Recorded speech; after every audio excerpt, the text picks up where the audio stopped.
धन्ना जाट की कथा आती है कि उनके घर एक संत आए और वो संत असली शालिग्राम जी की सेवा करते, षोडशोपचार उनकी सब, स्नान ध्यान सब करते। छोटे से धन्ना जाट नित्य ठाकुर जी की सेवा का दर्शन करते। सेवा का दर्शन करने के बाद जैसे ही संत जाने लगे तो धन्ना जी रोने लगे, बोले मुझे आपके ठाकुर जी चाहिए, आपके ठाकुर जी चाहिए। अब संत बोले ये तो बड़ी विडंबना हो गई, बालक तो रोने लगा, जिद पकड़ ली, मुझे तो आपके ठाकुर जी चाहिए। तो संत ने क्या किया, अपने ठाकुर जी सिंहासन से उतार के नीचे धर दिए और बाहर से एक पत्थर लाके उस पर इत्र लगा के वो सिंहासन पर धर दिए। और धन्ना जाट से कहा, अच्छा बताओ तुमको चौकीदार ठाकुर जी चाहिए कि राजा ठाकुर चाहिए? धन्ना जाट छोटे से बोले मुझे तो राजा ठाकुर चाहिए। बोले देखो सिंहासन पर जो बैठे हैं वो राजा ठाकुर और नीचे जो बैठे हैं चौकीदार। धन्ना जाट बाल बुद्धि, छोटे बालक, बोले चौकीदार आप ले जाओ, महाराज को मैं रखूंगा। अब वो तो साधारण पत्थर था, लेकिन धन्ना जाट का इतना भाव, इतना भाव, इतना भाव ठाकुर जी के प्रति। अपनी माँ के पीछे पड़े रहते, मुझे चंदन दिला दो, मुझे रोरी दिला दो, मुझे अगरबत्ती दिला दो, मुझे दिया दिला दो, ठाकुर जी की पूजा करनी है। माँ कुछ भी नहीं दिलाती थी उनको, तो बेचारे अपने आप ही कुछ ना कुछ बना देते। कभी मिट्टी का चंदन लगा देते पत्थर को, कभी ईंटा घिस करके उससे लालिमा प्रकट होती, उससे तिलक लगा देते ठाकुर जी को, कभी पुष्पों की सुंदर पुष्पों को जल में भिगो करके उसकी सुगंधी से इत्र लगा देते। कोई साधन तो था नहीं, छोटा बालक बेचारा ऐसी सेवा करते। माँ ने थाली लगा के दी धन्ना को कि जाओ भोजन कर लो। धन्ना छुपा के लाते, अपने ठाकुर जी के आगे रख लेते, आप भोग लगाओ, ठाकुर जी प्रसाद पाओ। पर्दा करके खड़े हो गए, आप पालो, मैं देख नहीं रहा हूं। थोड़ी देर में देखा, बोले ठाकुर जी आप तो पा ही नहीं रहे, अब आप नहीं पाओगे तो मैं कैसे पाऊंगा? धन्ना जी बोले ठीक है नहीं पाओगे तो मैं भी भूखा रहूंगा। एक दिन, 2 दिन, 3 दिन निकल गए, धन्ना जी ने कुछ नहीं पाया। 3 दिन बाद बोले ठाकुर जी मुझे बहुत जोर की भूख लगी है, लेकिन आप खाओगे तभी खाऊंगा, पा लीजिए ना। थाली रख करके छोटे से बालक धन्ना बेचारे व्याकुल होकर वहीं लेट गए। बोले ठाकुर जी जब तक पाओगे नहीं मैं भी नहीं पाऊंगा। इतने में धन्ना जी को आवाज आने लगी, चटकारे ले ले करके कोई बढ़िया भोजन कर रहा है, बढ़िया उंगलियां चाट रहा है, अपनी चप चप करके प्रसाद पा रहा है। इतने में धन्ना जी ने जैसे ही पर्दा हटा करके देखा, नन्हे से गोपाल जी थाली के ऊपर ही बैठ के भोजन कर रहे हैं। थाली में से सामग्री ले ले, इतने छोटे से गोपाल जी की थाली में ही बैठ गए और यहां से रोटी उठा रहे हैं, यहां से कड़ी उठा रहे हैं, यहां से खीर उठा रहे हैं, प्रेम से पा रहे हैं। धन्ना जी ने यह दृश्य देखा, आहा, हृदय से लगा लिया ठाकुर जी को। अब धन्ना जी थोड़े बड़े हो गए, गैया चराने जाते थे तो पत्थर वाले भगवान, असली शालिग्राम नहीं थे, पत्थर थे, ऐसे ही गली मोहल्ले में पड़े रहते वो वाले, उसी में से ठाकुर जी प्रकट होते थे। उसको जेब में धर के ले जाते और घर से थोड़ी दूर जाके पत्थर नीचे धर देते, सोई भगवान प्रकट हो जाते। धन्ना के गले में गलवैया डाल के और गैया चराने जाते। एक दिन धन्ना के पिताजी बोले, अरे धन्ना तैयार हो जाओ। बोले क्यों? बोले गुरु जी आ रहे हैं जिन्होंने तुमको ठाकुर जी दिए। धन्ना जी बोले अभी तो गैया चराने का समय हो गया, गुरु जी आने वाले हैं। तो धन्ना जी ठाकुर जी को लेके गए थोड़ी दूर और गैयाओं के बीच में पत्थर नीचे रखा, ठाकुर जी प्रकट हो गए। धन्ना जी बोले जय जय, आज गैया आप चराया हो, क्योंकि घर में गुरु जी आ रहे हैं, मैं घर जा रहा हूं वापस। ठाकुर जी बोले हाँ तो गुरु जी को सम्मान कर, मैं गैया चरा के आऊं। और ठाकुर जी गैया ले गए धन्ना की।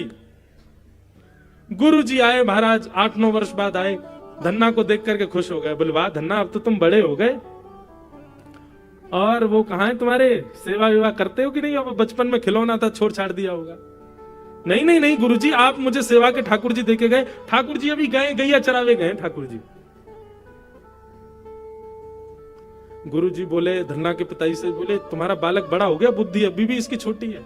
यूं कह रहा ठाकुर जी गैया चराने गए। बोले क्या करें, पूरे दिन यही करता रहता है, कभी ईंटा घिस के ठाकुर जी को लगा देता है, कभी मिट्टी का चंदन लगा देता है। अब क्या बताएं इसको, कहां तक रोके हम?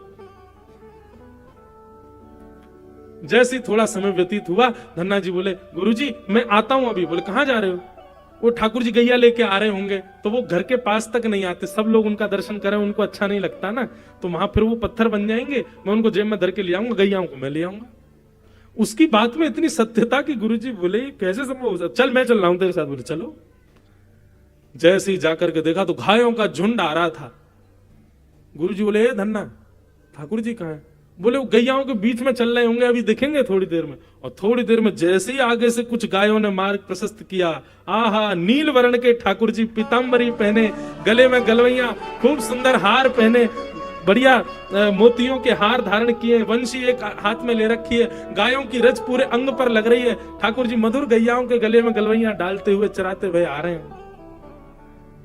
और ये दृश्य देख करके गुरु जी के हाथ पांव कांपने लगे। बोले धन्ना तेरे ठाकुर जी हैं? बोले हाँ। ये वही ठाकुर जी हैं? बोले हाँ। जैसी आंख मीड़ करके दोबारा देखा तो गाय, ठाकुर जी तो अंतर ध्यान हो गए, गाय खड़ी थी और बीच में वो पत्थर रखा था जो गुरु जी ने दिया था। गुरु जी बोले हम 90 वर्ष से असली सालिग्राम जी की सेवा कर रहे हैं, आज तक ठाकुर जी प्रकट नहीं हुए। धन्ना तेरी भक्ति को प्रणाम। तेने 8 वर्ष में साधारण पत्थर से ठाकुर जी प्रकट कर दिए। इसका मतलब क्या है? ठाकुर जी भाव में विराजते, ठाकुर जी मंदिर में, पाषाण में या किसी वस्तु में रहते हैं, ऐसा नहीं। ठाकुर जी आपके भाव में। प्रहलाद जी ने भाव से कह दिया, विश्वास से कह दिया कि हाँ खंबे में है। खंब का भेदन करते ही भगवान नृसिंह प्रकट हो गए। बोलो नृसिंह भगवान। सब लोग प्रणाम करो। सत्यम विधातुम निज वृत्य भाषितम व्याप्तिम च भूते स्वखिलेषु चात्मनः अदृश्यतात्यद्भुत रूपमद्वहम् स्तंभे सभाया न मृगम न मानुषम। गुरु नृसिंह भगवान की जय। नृसिंह भगवान ने हिरण्यकश्यप के साथ युद्ध किया और युद्ध करने के पश्चात शाम का यही समय हुआ जो समय अभी हो रहा है। इसी समय पर भगवान दहली पर ले जाकर के नृसिंह भगवान ने हिरण्यकश्यप को गोद में लेटाया। हिरण्यकश्यप बोला आप मुझे नहीं मार सकते। भगवान बोले क्यों? मैंने बहुत सारे वरदान मांगे। बोले बता। मैंने वरदान मांगा ना ऊपर मरू ना नीचे।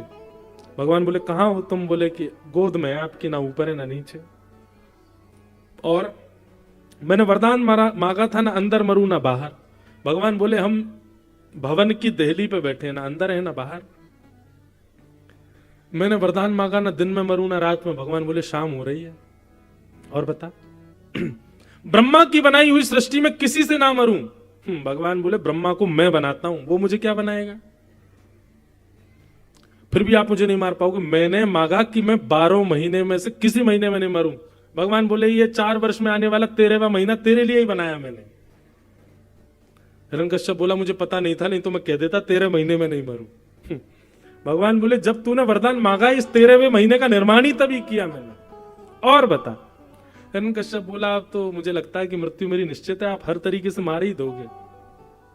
और भगवान नृसिंह का दर्शन करते हुए नृसिंह भगवान ने अपने सुंदर नखों से उसके पेट को विदीर्ण कर दिया, अंतड़ियों को निकाल दिया और हिरण्यकश्यप का वध कर दिया। बोलो भक्तवत्सल भगवान की। बहुत सुंदर विस्तृत कथा है, पर हम प्रणाम मात्र करते हैं। ध्रुव जी ने प्रहलाद जी ने भगवान की स्तुति गाई। मैंने एक दिन कथा में सुनाया था कैसे स्तुति प्रहलाद जी ने गाई। भगवान ने प्रहलाद जी को गोद में बिठा के खूब स्नेह किया, खूब प्रेम किया और फिर वहां से भगवान प्रस्थान कर गए। बोलो भक्तवत्सल भगवान की। आगे बंधुओं गजेंद्र मोक्ष की कथा आती है। गजेंद्र मोक्ष की कथा के पश्चात फिर देवासुर संग्राम और बलि वामन के सुंदर मिलन की कथा। भगवान वामन बनकर के आए और बलि के तीनों लोगों को अपने 2 पक्ष से हरण करके भगवान ने बलि के ऊपर कृपा की। बोलो वामन भगवान की जय। तत्पश्चात फिर आगे सूर्य वंश के राजाओं की कथा आती है। सूर्य वंश में बंधुओं अद्भुत राजा हुए। सब राजाओं का थोड़ा थोड़ा प्रसंग कहते हुए सीधे महाराज दशरथ का प्रसंग आया। खट्वांगा दीर्घवायुश्च रघुस्तस्मात् प्रतुष्टवा अजस्ततो महाराज तस्मात् दशरथो भवान्। भगवान दशरथ जी के यहाँ 4 रूपों में प्रकट हुए, राम, भरत, लक्ष्मण और शत्रुघ्न। ये 4 रूपों में भगवान दशरथ जी के यहाँ पर प्रकट हुए। नारायण ही 4 रूपों में आए हैं। श्रीमद् भागवत में 2 अध्याय में राम कथा और 1 श्लोक की राम कथा भी है। 1 श्लोक की राम कथा को हम लोग प्रणाम करें। सब लोग राम जी का स्मरण करो, श्री राघवेंद्र सरकार का स्मरण करते हुए प्रणाम करो। कि गुरुवर थे तक्त राज्यो व्यचरदनुवनम पद्म पद्भ्यां प्रियाया पाणिस्पर्शा क्षमाभ्याम व्रजत पथरुजो यो हरिन्द्रानुजाभ्याम वैरूप्या शूर्पणख्या प्रिय विरहर्ष रोपित प्रूविजंभ तस्ताब्धिर्बद्ध सेतु खलदवदहन कौशलेन्द्रोवतान। बोलो राजा रामचंद्र भगवान की जय। सुखदेव जी ने एक ही श्लोक में पूरी राम कथा बता दी, कैसे गुरु यानी कि पिता की आज्ञा मान करके व्यचर धनुवनम पद्म पद्भ्याम प्रियाया। अच्छा, यहां पर एक बहुत सुंदर बात कहते हैं, थोड़ा सा सूक्ष्म बस चिंतन करके फिर कृष्ण जन्म में चलें। शुकाचार्य जी वर्णन करते हैं, सीता जी, राम जी और लक्ष्मण जी जब तीनों वन में विचरण करते हैं तो सीता जी आगे चलती हैं, राम जी सीता जी के पीछे चलते हैं और लक्ष्मण जी सबसे पीछे चलते हैं। अरे बल्कि नियम ऐसा होना चाहिए, पत्नी को पीछे चलाए, स्वयं आगे रक्षक बन के चले, कोई हिंसक जीव ना आ जाए, कोई मार्ग में दुर्गमता ना आ जाए, उन सबसे बचाते हुए पत्नी को सदैव पति रक्षा करते हुए आगे चलता है। और सब जगह दर्शन भी ऐसा ही, मानस में भी दर्शन ऐसा ही है, राम जी आगे चलते हैं, सीता जी पीछे चलती हैं, लक्ष्मण जी पीछे रक्षा करते हुए चलते हैं। पर यहां पर पद्म पद्भ्याम प्रियाया, सीता जी आगे हैं, राम जी पीछे। क्यों? तब सुखदेव जी का भाव है भागवत में कि भैया सीता जी भूमि जाए, भूमि से उत्पन्न हुई है, पृथ्वी की पुत्री है, भूमि की बेटी है। और ठाकुर जी इतने कोमल हैं कि जब स्वयंवर के लिए सीता जी की जनकपुर में पहुंचे तो वर्णन करते हैं कि जब मिथिलानियों ने पुष्प वर्षण किए, सुंदर सुंदर कमल के कोमल पुष्प, कोई गुलाब के हों या कन्नेर के हों या मोगरा के हों तो इनको मान भी सकते हैं कि इनमें कठोरता है, पर पुष्पों में सबसे कोमल पुष्प माना जाता है कमल। उस कमल की पंखुड़ियों से सेज ऐसे मार्ग बनाया था जिस पर राम जी चल के आ रहे हैं। राम जी जब उस कमल पुष्प के मार्ग पर चल रहे हैं ना, तो सीता जी उनके मुखमंडल को देख रही हैं। तो राम जी एक एक पैर रखते हैं और हर पग पर ऐसे आंखें मीचते हैं।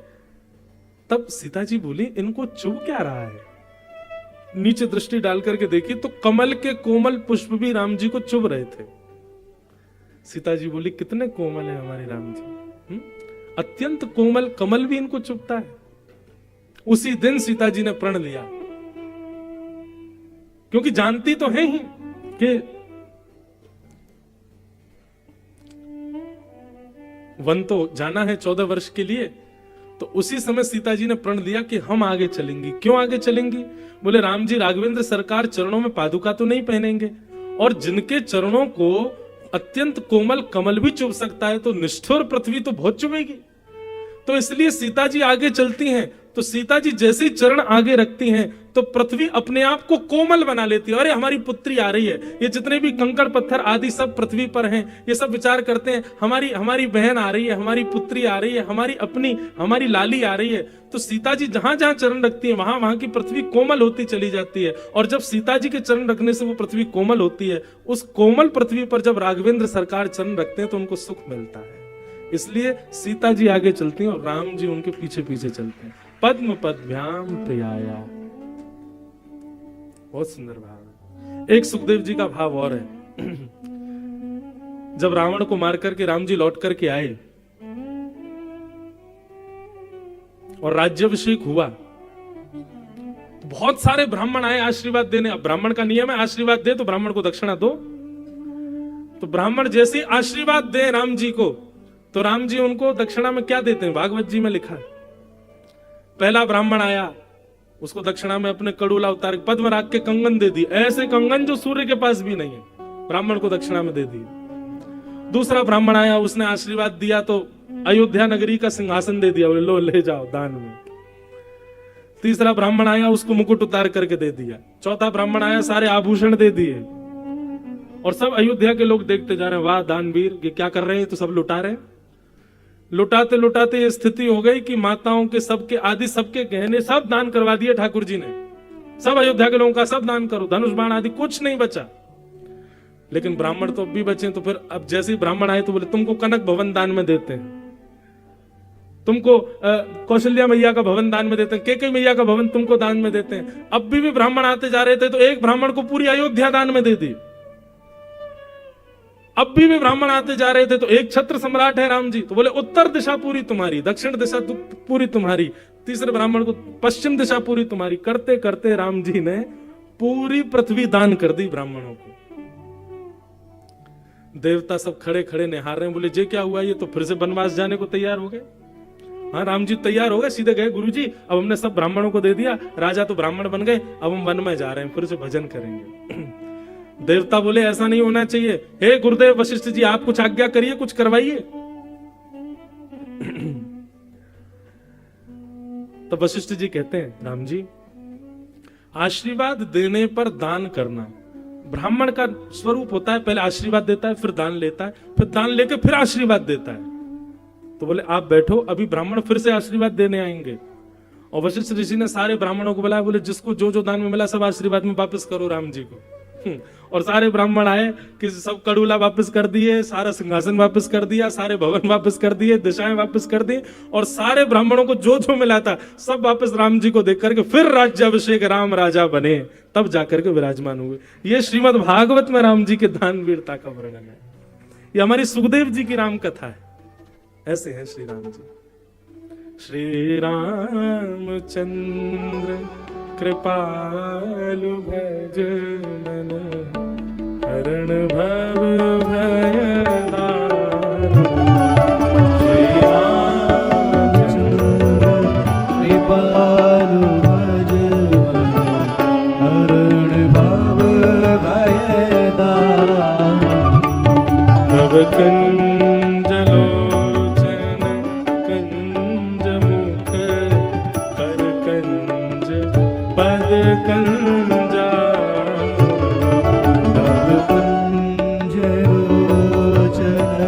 कंज माने कमल, सब कुछ कमल है ठाकुर जी। कंज पद कंजा कंदर्प गणित अमित छवि नवनील नीरद सुंदरम।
ऐसे राघवेंद्र सरकार को हम प्रणाम करते हैं।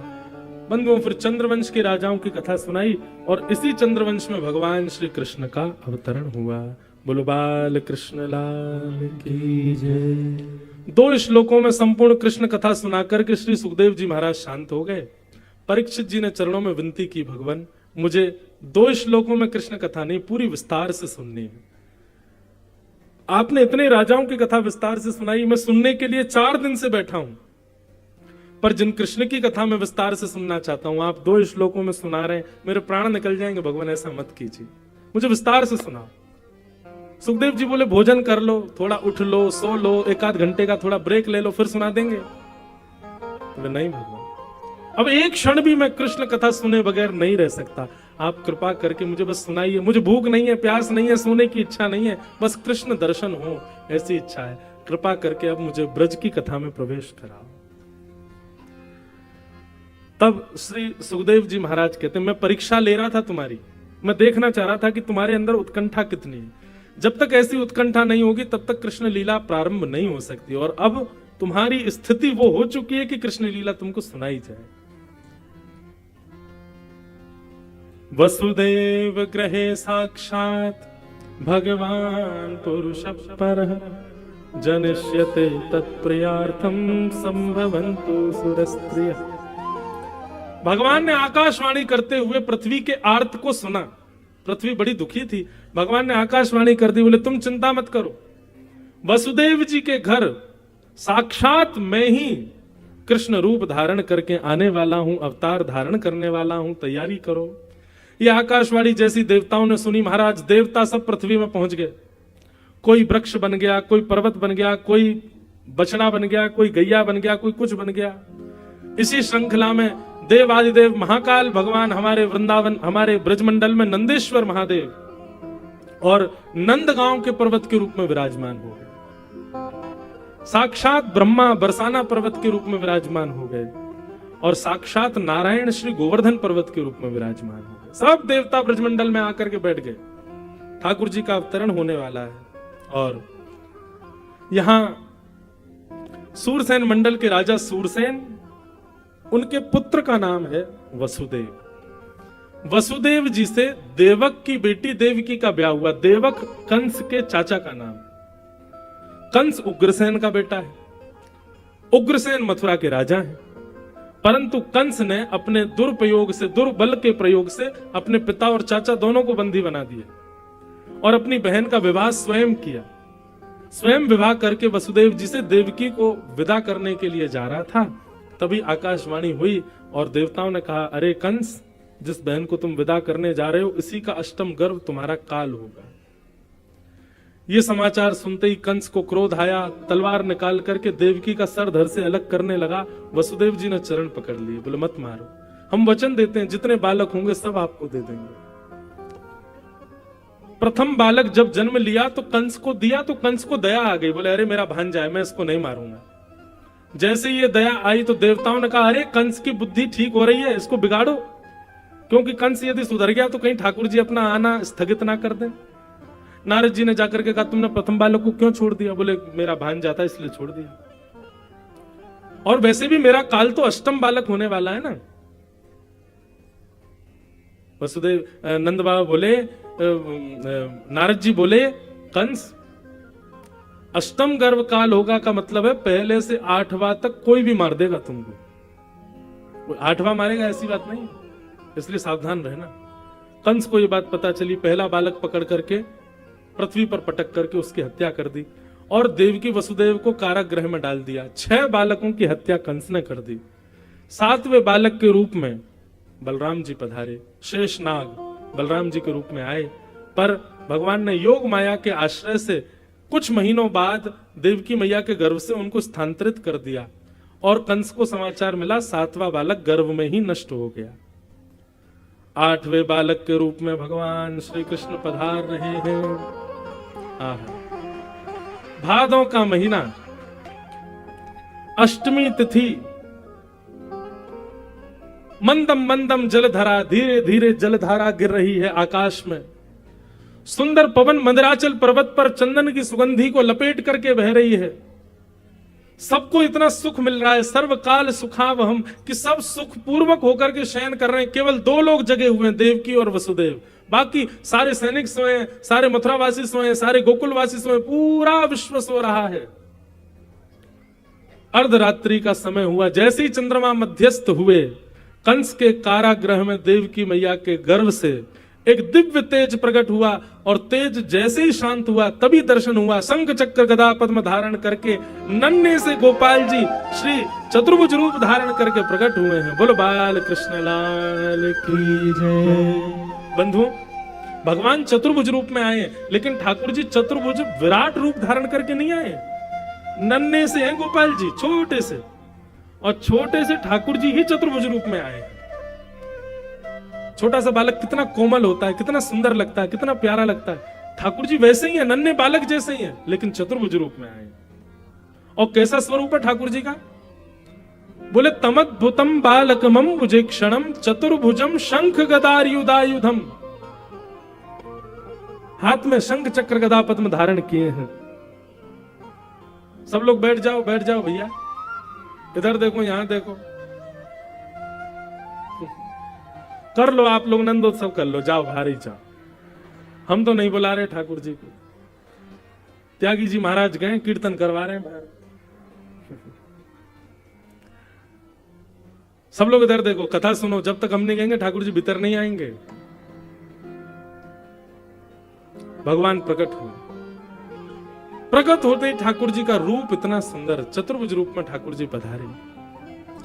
भगवान ने वसुदेव जी से कहा कि हे वसुदेव जी, आप हमको ले जा करके गोकुल में विराजमान कर दो, और गोकुल से देव यशोदा मैया ने एक बालिका को जन्म दिया, उसको ला करके कंस को दे देना, हम 11 वर्ष 56 दिन बाद बढ़िया माखन मिश्री खा के तब आएंगे।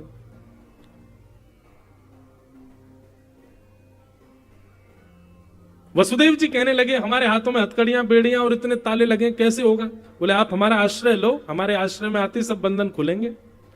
जैसे ही ठाकुर जी को अपनी गोद में लिया, सारी बेड़ियां खुल गई, हथकड़ियां खुल गई, सब दरबान सो गए, चट चट ताले खुल गए, और देवकी मैया और वसुदेव जी पर कृपा करके ठाकुर जी अब गोकुल को प्रस्थान कर रहे हैं। स्वागतम कृष्णा, स्वागतम कृष्णा,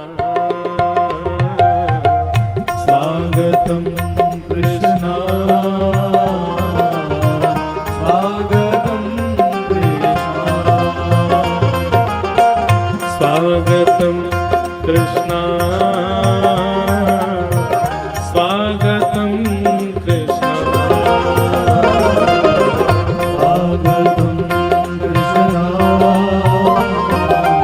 स्वागतम कृष्णा, स्वागतम सुस्वागतम शरणागतम कृष्णा,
आशीर्वाद दे दो सर। बोल नंद के लाला की बधाई हो।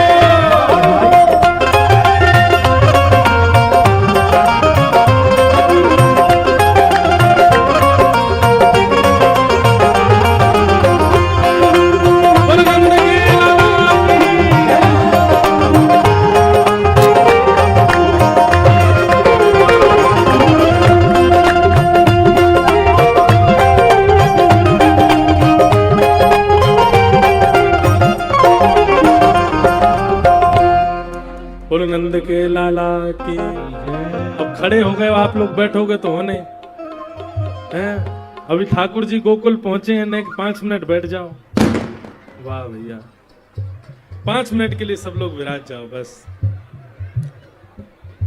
ठाकुर जी को लेकर के श्री वसुदेव जी महाराज गोकुल पहुंचे और गोकुल में भैया नंद रानी यशोदा मैया के बगल में लाल जी को सुवाए करके और लाली ला करके कंस को दे दी। वही अष्टभुजी देवी काली बन गई। भैया या तो बढ़िया तो खड़े खड़े ही ठीक है आप लोग। अभी की है भैया कछु ऐसा तो अब सुन लो, 5 मिनट सुन लो, फिर हम आप चिल्लाना खाना पीना जो करना सब करने हैं। 5 मिनट सुनो। पूरे ब्रजमंडल में भैया आप सबन को लगवे लगी कि लाला होएगो। नंदा सुनंदा नंद बाबा की दोनों बहन गई भोर में जाकर के यशोदा मैया के बगल में नेक सो लाला सोयो है, लेकिन लाला की लाली जा के बारे में अभी पता ना है। चदरिया ओढ़ के सोयो है। 21 बार हरिशरणम को जाप कियो, हरिशरणम हरिशरणम। ठाकुर जी से प्रार्थना करी एक लाला है जाए, फिर भले ही 6 लाली है जाए, लेकिन एक लाला है जाए नंद बाबा के। और जैसे ही चदरिया हटाई नंदा सुनंदा ने महाराज है गा है गा है गा है गा है गा है गा। ये दोनों पंडित जी नंदा सुनंदा है, बोलो है गा है गा। एक दूसरे को मुख बंद किया। अरे अभी हल्ला मत करे, सबन को मत बतावे लाला भयो है। सबसे पहले ये खबर नंद बाबा को जाके सुनाएंगी। और नंद बाबा के पास जाकर के नंदा सुनंदा बोली बाबा है गा है गा है गा है गा। बाबा बोली कहा भयो? बोले जे बस आप समझ जाओ कहाँ भयो, अब तो है ही गए। बोले बाबा बोले बता तो सही कहाँ भयो। बोले पहले हमको बताओ कहाँ दोगे। बोले गले वाली मेवा मिलेगी, जल्दी बता कहाँ भयो। बोले आपने इतने ब्राह्मणन की सेवा करी, इतनी संतन की सेवा करी, इतने वैष्णव और यमुना जी की सेवा करी, गैया मैया की कृपा से आपके घर बाबा नीलमणि जैसो लाला भयो है, बधाई हो। बस इतनी सी बधाई इतने लोगन में है, नेक जोर की बधाई दो, बधाई हो बधाई हो। चलो एक कंपटीशन करते हैं, माताएं बोलने का नंबर है तो माताएं बोलना, भाई लोग हमें पता आप लोग कम हो लेकिन फिर भी जोर लगाई हैं। सबरे भैया पगड़ी पहन पहन करके गए और महाराज नंद बाबा से जाके बोले केवल भाई लोग बोलना बधाई हो। बहने बोली हम कोई कम थोड़ी है, पीरी पीरी साड़ी पहन के सबरी बहन भी आ गई और सब बोली नंदरानी जी बधाई हो। देखो इनकी संख्या ज्यादा है लेकिन फिर भी आवाज न कम ही है भैया से। एक बार मिलके ऐसी बोलो कि टेकरी हनुमान जी तक आवाज जावे, बधाई हो बधाई हो बधाई हो। सबन को खूब खूब बधाई भैया। आप तो पूरे ब्रजमंडल में बधाई गायन लहन लगे, सब नाच रहे हैं, सब गा रहे हैं, सब उत्सव मना रहे हैं। अपनी सामग्रियों का ध्यान रखना, अपने चश्मा संभाल लेना, कोई आपकी सामग्री लेके भाग ना जाए इसका विशेष ध्यान रखना। और जो बैठा रहेगा उसको अपने बगल वाले की सौगंध है। हो ब्रज में है रही जय जयकार, नंद घर लाला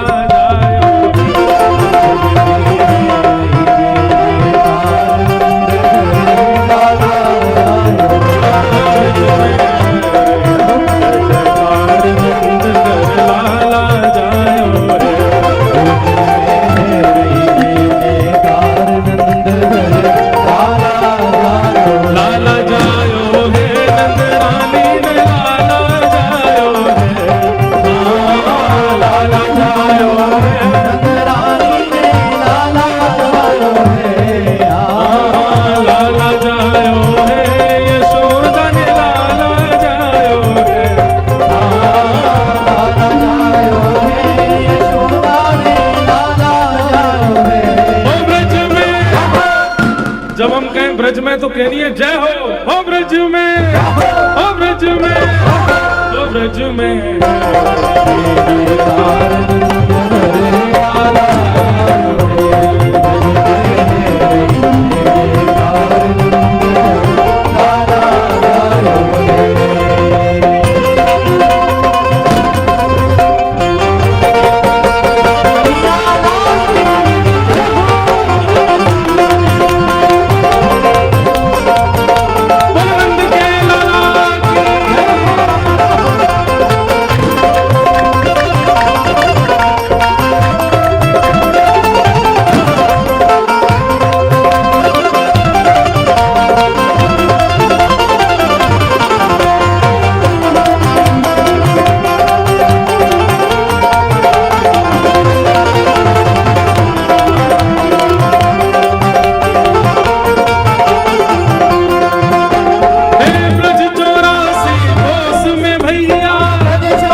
भैया जो बैठा रहेगा उसको अपने बगल वाले की सौगंध है, लेकिन खड़े नहीं रहना है, दोनों भुजा उठा करके नंद के लाला को उत्सव मनाना है। ब्रज 84 कोस में भैया, ब्रज 84 कोस में भैया, ब्रज 84 कोस में भैया, सबके नंद यशोदा भैया, सबके नंद यशोदा भैया,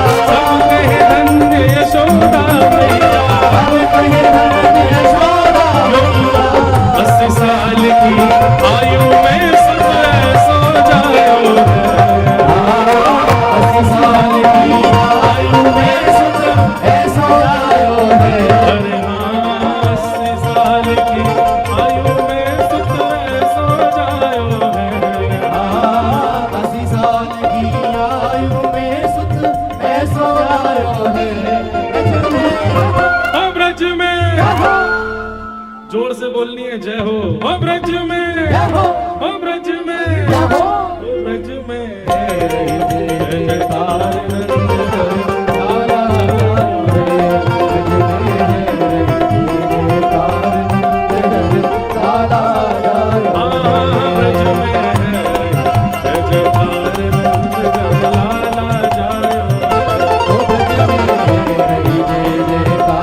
बोल कृष्ण कन्हैया लाल की।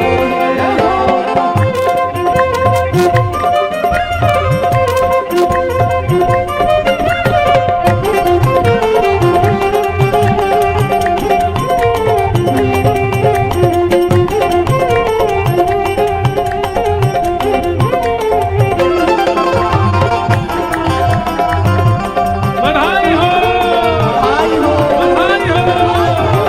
बधाई हो। हे यूथ के यूथ नंद घर आवे, यूथ नंद घर आवे, यूथ के यूथ नंद घर आवे, यूथ के यूथ नंद घर आवे, बाल बाल सब हिल मिल गावे, बाल बाल सब हिल मिल गावे, बाल बाल सब हिल मिल गावे, बाल बाल सब हिल मिल गावे। ब्रह्मानंद समान आज सुख सबने पायो है। ब्रह्मानंद समान आज सुख सबने पायो है। अरे हाँ, ब्रह्मानंद समान आज सुख सबने पायो है। ब्रह्मानंद समान आज सुख सबने पायो है। ओ ब्रज में, हाँ ब्रज में, ओ ब्रज में है जय जयकार नंद घर लाला जायो है। ओ ब्रज में है जय जयकार नंद घर लाला जायो। लाला जायो है। ओ ब्रज में है जय जयकार नंद घर लाला जायो है। जियो श्याम लाला, जियो श्याम लाला, पीली तेरी पग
जय कन्हैया लाल की जय यशोदा लाल की जय कन्हैया लाल की जय यशोदा लाल की जय कन्हैया लाल की जय यशोदा लाल की जय कन्हैया लाल की जय यशोदा लाल हे हे ओ नंद घरा नंद भयो जय कन्हैया लाल ओ नंद भयो जय कन्हैया लाल हे नंद घरा नंद भयो जय कन्हैया लाल की नंद भयो जय कन्हैया लाल हे नंद घरा नंद भयो जय कन्हैया लाल की नंद भयो जय कन्हैया लाल की हे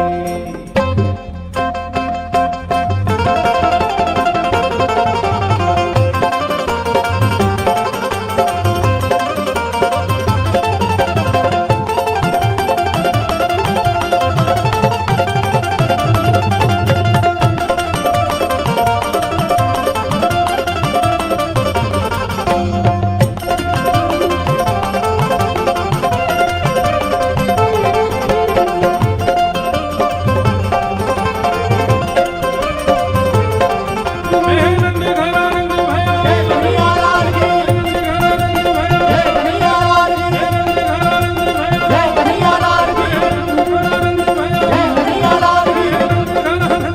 जय कन्हैया लाल की जय कन्हैया लाल की नंद घरा नंद भयो जय कन्हैया लाल की नंद घरा नंद भयो जय कन्हैया लाल की जय कन्हैया लाल की जय बोलो गोपाल की जय कन्हैया लाल की जय बोलो गोपाल की जय कन्हैया लाल की जय बोलो गोपाल की जय कन्हैया लाल की जय बोलो गोपाल की हे नंद घर आनंद भयो जय कन्हैया लाल की हे नंद भरा नंद भयो जय कन्हैया लाल की हे नंद घर आनंद भयो जय कन्हैया लाल की हे नंद भरा नंद भयो जय कन्हैया लाल की बोलो जय कन्हैया लाल की ओ जय कन्हैया लाल की जय कन्हैया लाल की जय कन्हैया लाल की जय कन्हैया लाल की ओ जय कन्हैया लाल की जय कन्हैया लाल की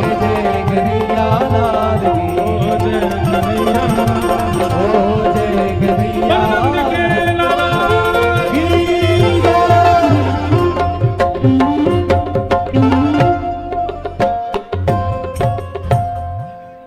बस भैया है अब बधाई सबको गेट पे बंटवा दी बोलो